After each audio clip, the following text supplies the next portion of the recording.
మీరు కొత్తగా business start చేయాలనుకుంటున్నారా? మార్చ్ 16-17 హైటెక్స్ లో franchise India biggest ఫ్రో expo. Hello Ram గారు. హాయ్ నారాజు. మనిషి స్వతహాగా ఎమోషనల్గా వీక్ అయిపోయినప్పుడు ఆ ఎమోషనల్ సపోర్ట్కి కావాల్సినటువంటి ఎనర్జీ ఎక్కడా దొరకదండి. కొన్నిసార్లు ఎగ్జాస్ట్ అయిపోతూ ఉంటారు. సరే, కొన్నిసార్లు మానసికంగా నేను దెబ్బతిన్నప్పుడు నేను ఎక్స్పీరియన్స్ చేసిందే చెప్తున్నాను మీకు. నన్ను నేను నిలబెట్టుకోవడం కోసం, నన్ను నేను లేపుకోవడం కోసం బాడీ కానీ మైండ్ కానీ సహకరించినటువంటి సందర్భాలు చాలా కోకొల్లలు. ఇది ప్రతి ఒక్క మనిషి స్థితిలోనూ అనుభవించేటువంటి ఒక అంశం. అంటే అది ఏ రకంగా రెగ్యులర్ లైఫ్లో కావచ్చు, జీవితంలో ఎప్పుడైనా సరే, ఏ ఫేజ్లో అయినా సరే దాన్ని ఫేస్ చేయకుండా అయితే ఉంటాం. కొన్నిసార్లు ఏమవుతుందనంటే, ఇప్పుడు నాలాంటి ఈరోజు కనిపిస్తున్నాడు కాబట్టి బయటపడ్డాడని అనుకోవచ్చు. నాకులాగా ఎక్స్పీరియన్స్ చేస్తున్నటువంటి వాళ్ళు స్టిల్ చాలామంది ఉన్నారు. నేను నా పాస్ట్ ఎక్స్పీరియన్స్ని అలా ఫేస్ చేశాను. అట్లా ఒక మనిషికి ఎమోషనల్ ఎనర్జీ ఎవరి సహాయ సహకారాలు లేకుండా బయటపడగలగాలి అని అంటే ఎలా? ఆ ఎమోషనల్ ఎనర్జీని ఎలా తెచ్చుకుంటాం? నిజం చెప్పాలంటే నారాజు, ఈ ఎమోషనల్ ఎనర్జీని ఉత్సాహం అనొచ్చు. ఏ తిండి తింటే ఉత్సాహం వస్తుంది అంటే అది తినడం వల్ల రాదు అని మనకు అర్థమవుతుంది. మనిషికి ఉత్తేజము, ఉత్సాహం రెండు పూర్తిగా మానసికమైనవి. మనం ఎప్పుడైతే శక్తి అంటామో శరీరం గురించి ఆలోచిస్తాం. జనరల్గా శక్తి మనకు ఆహారం నుంచే వస్తుంది. ఏం తిన్న తర్వాత కొంచెం శక్తి రావచ్చు. ఎంత శక్తి వచ్చినా ఎమోషనల్ శక్తి రావాలంటే, ఎమోషనల్గా మనం అంటే భావోద్వేగపు శక్తి రావాలంటే అది వచ్చేది ఆహారం నుంచి కాదు, మనసులోంచి రావాలి. చాలామంది మెడికల్ ప్రొఫెషనల్స్ కానీ ఎవరైనా సరే ఫుడ్కి సంబంధించి ఆ సైన్స్ మాట్లాడే వాళ్ళు ఎవరైనా సరే, డైటీషియన్స్ కానీ, ఎండోక్రైనాలజిస్ట్ కానీ, వాళ్ళు చెప్తున్నది ఏంటంటే మనిషికి ఉన్న శక్తిలో 70% ఎమోషనల్ ఎనర్జీ, 30% ఫిజికల్ ఎనర్జీ. అంటే నువ్వు ఏదైనా ఉత్సాహంగా ఒక పని చేయాలంటే, నిన్ను నువ్వు ప్రోత్సహించుకోవాలంటే, ఏదైనా సరే సాధిద్దామని ముందుకు వెళ్ళాలంటే దానికి కారణం కడుపు నిండా భోంచేయడం కాదు. అప్పుడు నీ క్యాలరీస్ చెక్ చేస్తే బాగా హై ఉంటాయి. కానీ మానసికమైన శక్తి ఉండాలంటే, మానసికమైన ఉత్సాహం ఉండాలంటే అది ఎమోషన్స్ ద్వారానే సాధ్యమవుతుంది. ఎందుకు చాలామంది ఎమోషనల్గా వీక్గా ఉంటారు? ఎందుకు కొంతమంది ఎమోషనల్గా ఎనర్జెటిక్గా ఉంటారు? చాలా శక్తివంతంగా ఎప్పుడు కూడా ఉత్తేజంతో నిండి ఉంటారు ఎందుకు అని ఆలోచిస్తే, ఎవరికైతే వాళ్ళ భావాలు, ఆలోచనలు అవి అడ్రస్ చేయలేదు, వాటిని గుర్తించలేదు. అంటే నా ఆలోచనలను నేను గుర్తించట్లేదు, నాకేం ఆలోచిస్తున్నా? భవిష్యత్తు గురించా? ఆందోళన ఉందా? భయం ఉందా? దేన్ని ఆలోచిస్తున్నా? ఈ ఆలోచనలు, భావాలు. ఈ భయం కలగడం వల్ల నాకేమనిపిస్తుంది? వదిలేద్దామనిపిస్తుందా? పారిపోదామనిపిస్తుందా? ఆత్మహత్య చేసుకోవాలనిపిస్తుందా? ఏమనిపిస్తోంది అన్న భావాలు. ఈ ఆలోచనలను, భావాలను నేను గుర్తించకుండా అట్లనే ఎందుకులే ఊరికే వాటిని గురించి ఆలోచించడం అని అణచిపెడితే, ఓ కాలువలో నీళ్లు పారుతూ ఉంటే అవి పారకుండా ఒకే చోట ఆగేటట్టు చేస్తే ఆ స్టాగ్నేటెడ్ వాటర్ వల్ల వచ్చే దుర్వాసన, బ్యాక్టీరియా, జబ్బులు ఎట్లా వస్తాయో, మురిక్కుంటలా ఎలా తయారవుతుందో, ఎగ్జాక్ట్లీ మనసు కూడా ఆలోచనల ప్రవాహాన్ని కానీ, భావాలని కానీ ఎక్కడైనా ఎక్స్ప్రెస్ చేయకపోయినా, చెప్పుకోకపోయినా, చెప్పలేకపోయినా, చెప్పుకుందామన్న ఆలోచన రాకపోయినా, గుర్తించకపోయినా సరే, వీటన్నిటినీ అది మళ్ళీ మురిక్కుంటలాగా తయారై మానసికంగా మనిషి నిస్తేజంగా మారిపోతాడు. మానసికంగా శక్తి లేని వాడు తయారవుతాడు.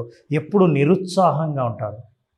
మనిషికి ఏమాత్రం ఏ పని చేయాలన్న ఉత్సాహం కలగకపోవడానికి కారణం ఏంటంటే, ఎంత తిన్నా సరే ఎమోషనల్ ఎనర్జీ డ్రైన్ అవుట్ అవ్వడం. ఎట్లా డ్రైన్ అవుట్ అయ్యాయంటే, అడ్రస్ చెయ్యకుండా అవి డ్రైన్ అవుట్ అయిపోయాయి. వాటిని పట్టించుకోలేదు. నిజంగా ఎనర్జీని ఇచ్చేవి అవే. ఉదాహరణకి నారాజు, మనం ఎనర్జీ అన్నప్పుడు రెండు రకాలైన ఎనర్జీ చెప్పచ్చు. ఒకటి పాజిటివ్ ఎనర్జీ, రెండోది నెగిటివ్ ఎనర్జీ. ఈ పాజిటివ్ ఎనర్జీ, నెగిటివ్ ఎనర్జీలో హై ఎనర్జీ, లో ఎనర్జీ. మనిషికి ఒక్కొక్కసారి చాలా హై ఉంటుంది, ఒకసారి లో ఉంటుంది. ఈ నాలుగిటి కాంబినేషన్లో మనిషి 4 స్థితులను అనుభవిస్తాడు. అయితే మనిషి ఏ స్థితిలో ఉన్నాడు, ఎలాంటి స్థితిని అనుభవిస్తున్నాడు, ఈ స్థితి ఎందుకు వస్తుందో మనం అర్థం చేసుకుంటే, మన ఎమోషనల్ ఎనర్జీని, అంటే మనం నిరుత్సాహంగా ఉన్న స్థితి నుంచి ఉత్తేజభరితమైన ఉత్సాహభరితమైన స్థితికి ఎట్లా చేరుకోవాలో నేర్చుకోవచ్చు. Number 1, for example positive energy high ఉండి, అది హై పాజిటివ్ 2 కాంబినేషన్లో అయితే అప్పుడు మనిషి పర్ఫార్మెన్స్ స్టేజ్లో ఉంటాడు. ఏదైనా చెయ్యాలి, సాధించగలను అన్న నమ్మకం ఏర్పడుతుంది, పరిస్థితుల పట్ల అదుపు వస్తుంది, నేను ఏదైనా సరే చెయ్యలేని పరిస్థితుల్లో కూడా చెయ్యగలనన్న నమ్మకం కలుగుతుంది. అంటే పాజిటివ్ ఎనర్జీ ఉంటుంది, అట్లాగే హై లెవెల్లో ఉంటుంది.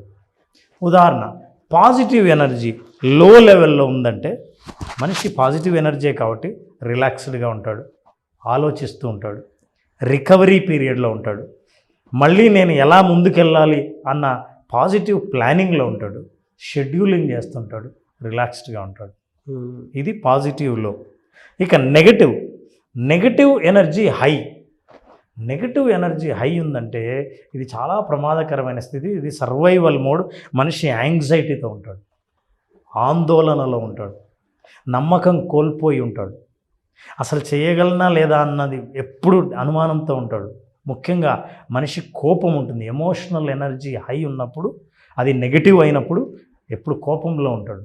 ఇట్లాంటి ఆక్రోషంలో ఉన్న వ్యక్తి, ఆ మానసిక స్థితి, మనిషి ఎప్పుడు ఆ స్థితిని ఎక్కువసేపు మెయింటైన్ చేయడం కష్టం. ఎందుకంటే ఎనర్జీ కోల్పోతాడు శారీరకంగా కూడా.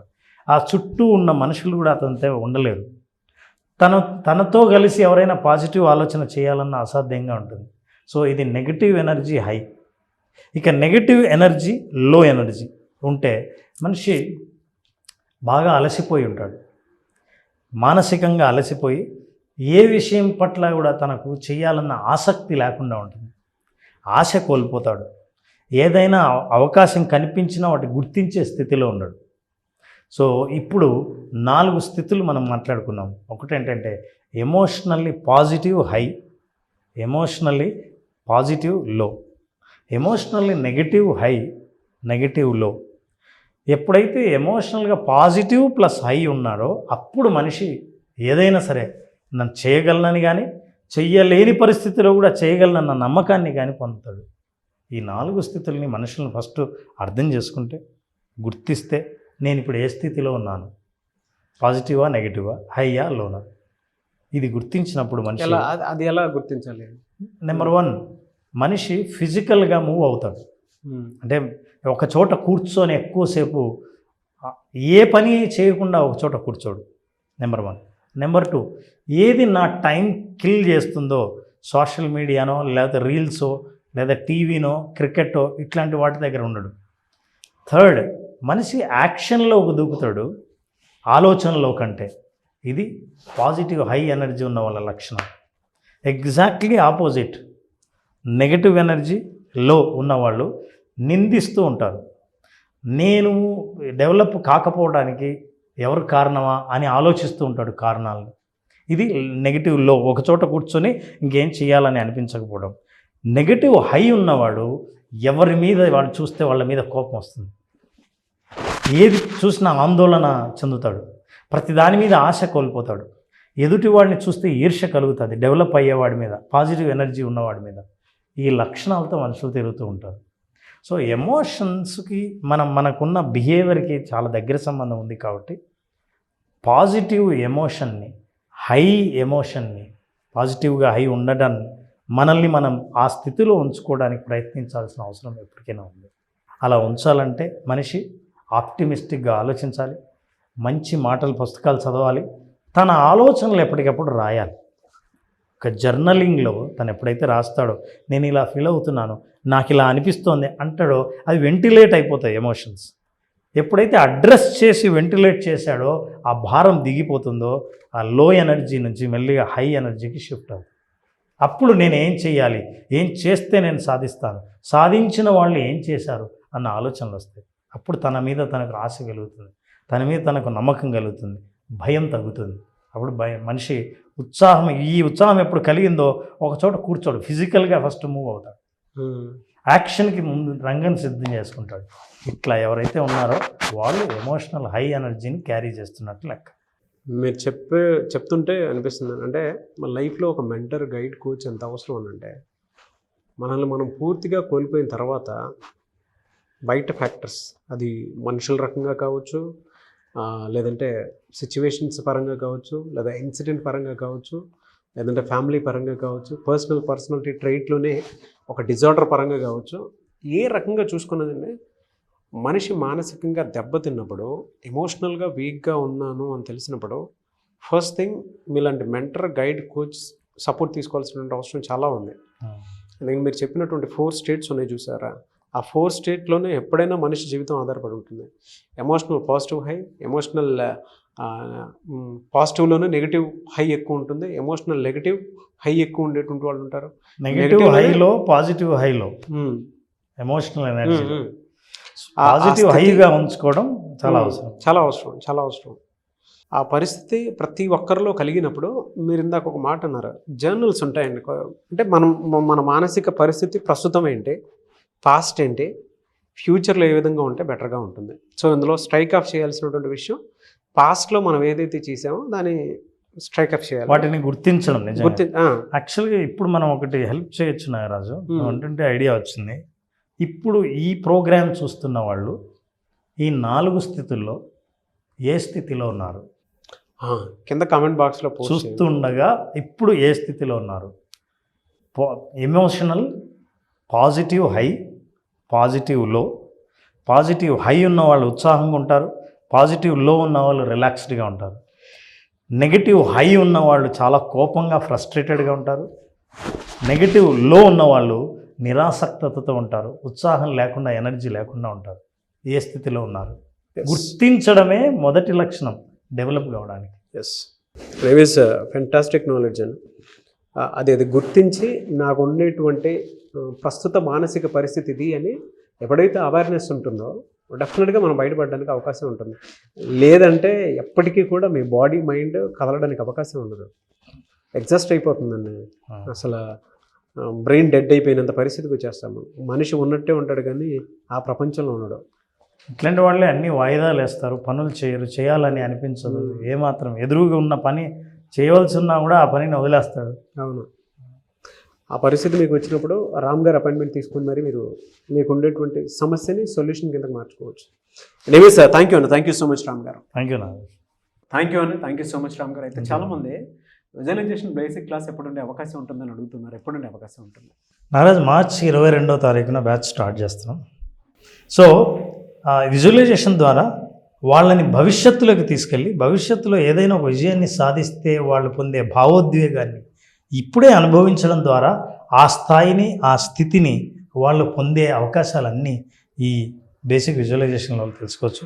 5 రోజుల పాటు జరిగే ఈ సెషన్ మార్చి 22న స్టార్ట్ అవుతుంది. మార్చి 22 మీలో ఉండేటువంటి ఇన్నర్ పొటెన్షియల్ ఏదైతే ఉందో, బిలీఫ్ ఏదైతే ఉందో, మీ కళ్ళకు కట్టినట్టు మిమ్మల్ని మీరు చూసుకోవాలి అనుకున్నటువంటి వాళ్ళు మార్చి 22వ తారీఖు నుంచి 5 days సెషన్ ఉంటుంది. So visualisation basic class. కాబట్టి ఆసక్తి కలిగిన వారు స్క్రీన్ మీద కనిపిస్తున్న నెంబర్కి కాల్ ఆర్ మెసేజ్ వాట్సాప్ చేసి వెంటనే ఎన్రోల్ చేసుకోవచ్చు. Anyway sir, thank you so much Ram గారు. వాళ్ళకి చాలా బ్యాచెస్ రన్ చేశాము. ప్రతి ఒక్కరూ కూడా సక్సెస్ఫుల్గా వాళ్ళకు ఉండేటువంటి అచీవ్మెంట్స్ని షేర్ చేయడం జరిగింది. Not an easy thing, really great thing. Thank you so much one second. Thank you. So చూసారు కదా ఈ వీడియోపై మీ అభిప్రాయం కమెంట్ బాక్స్లో పోస్ట్ చేయండి. రామ్ గారు విజువలైజేషన్ క్లాస్ మార్చ్ 22 నుంచి జరుగుతుంది. ఆసక్తి కలిగిన వారు మీరు పర్సనల్ అపాయింట్మెంట్ తీసుకోవాలనుకున్నా, లేదంటే క్లాస్కి అటెండ్ అవ్వాలనుకున్నా కూడా స్క్రీన్ మీద కనిపిస్తున్న నెంబర్కి కాల్ ఆర్ మెసేజ్ వాట్సాప్ చేసి వెంటనే ఎన్రోల్ చేసుకోండి. ఈ వీడియో లైక్ చేయండి, షేర్ మాత్రం తప్పకుండా చేయండి. ఇలాంటి మరిన్ని వీడియోస్ కోసం మా ఛానల్ ఫాలో అవ్వండి. Thank you.